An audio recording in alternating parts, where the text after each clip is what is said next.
Share a story. You asked me about a story. We actually had something happen this weekend, and I was out with CJ, who you know, and Yeah. two other guys, and all of us train. So CJ primarily trains jiu-jitsu. Our other buddy, he's had a couple cage matches, but he's primarily jiu-jitsu. And then the other guy besides me, I think he just started training jiu-jitsu. So basically you have four guys, three of them train jiu-jitsu. I train jiu-jitsu, but I'm a street fighter. So You're actually a first degree black belt in Brazilian yeah, Jiu-Jitsu, yeah. so that's saying something, you know. Yeah, I mean, so we're you know, but at the same time, I think Trent with his cage fights, he probably has some stand up. I don't know. I've never seen the fight, so I can't really say. Right. But you know, relatively speaking, you've got four guys who can hold their own. Right. And we were just standing in the corner of the bar, and some guy started yelling at CJ. Just, I mean, he was a big tall guy. I'm sure you something got to pick on the short guy. CJ yeah. is a shorter but stocky built in. Let me tell you, stocky, yeah, short, stocky Australian. And if you get him on the ground, he's yeah, good. Yeah, he's good. So anyway, so this guy, you know, he tipped his hand. He was mad about something, and so, but he kept going on and on. So at first I thought he was kidding. But then I realized he's serious. So the moment I realized that, I I walked across the room to get an angle on this guy because I didn't want him to attack CJ. And now this is something, you know, if you ever do my courses, it's something I teach you. You always watch for this. Not the guy talking shit. It's the guy walking around behind. That's the guy you got to watch out for. Well, knowing that, I'm the guy you got to watch out for. And I'm very good at getting an angle on people. So I went across the room, but this guy watched me the entire time, and I was getting people in between me, and hitting your line of sight, and he had my line of sight the whole time. So I'm like, whoa, something's not right here. This guy's a little too cognizant of what's happening. Right. So I angled a little more. I got more distance, but I was just like, if he was going to rush CJ, I was going to rush him.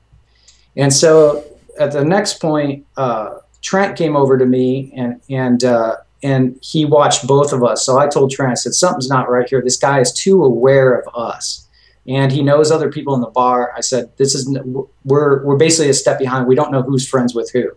And so the guy started walking, and I was still kind of like, I was leery. I just didn't feel right.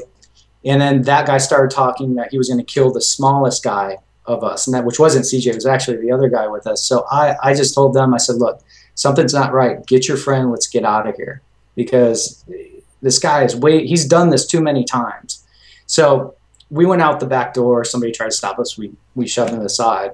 And, you know, that's it. From there, we actually had to wait and see. I said, look, if this guy, you know, if he's as good as I think he is, he's done this before, you know, he'll try to follow us outside. Let's make sure we're not followed. And we went to another bar. Now, here's the thing is, usually in that situation, I'm the only one that knows what's going on. And if I don't feel comfortable about something, you know, I'm going to have to go educate these guys. Like, look, we got to get out of here. Or, you know, or maybe one of them's going to go, no, that guy said shit to me. And you have to stick around out of trying to want to save your friend, even though they're putting themselves in a really bad situation. Fortunately, it didn't happen in this case. And what I found out was, after, when I was initially walking, trying to get a beat on the guy, he was talking to somebody, and he lifted up his shirt. He had two knives, which I had a knife, and so did Trent. But he probably, what would have happened is he would have went towards CJ, but because he was aware of me and I had too much ground to cover, I very easily could have got stabbed. But you know, seeing situations and like knowing that this guy was too aware of where I was, you know, our best bet was to flee. We got out of there. So it wasn't a fight, but that's the difference between what would have happened with an MMA fighter or somebody who wasn't aware of that, and they just grabbed the guy, went to punch him. They get him a punching match, but on the third shot, the guy already has his blade in his hand. No, man, but I've thought about that, because when I would carry around a knife, I'm like, Jesus Christ, man. If I draw this, it's on a whole different level of fight. Another level. Yeah. And then if I get disarmed, I'm fucked.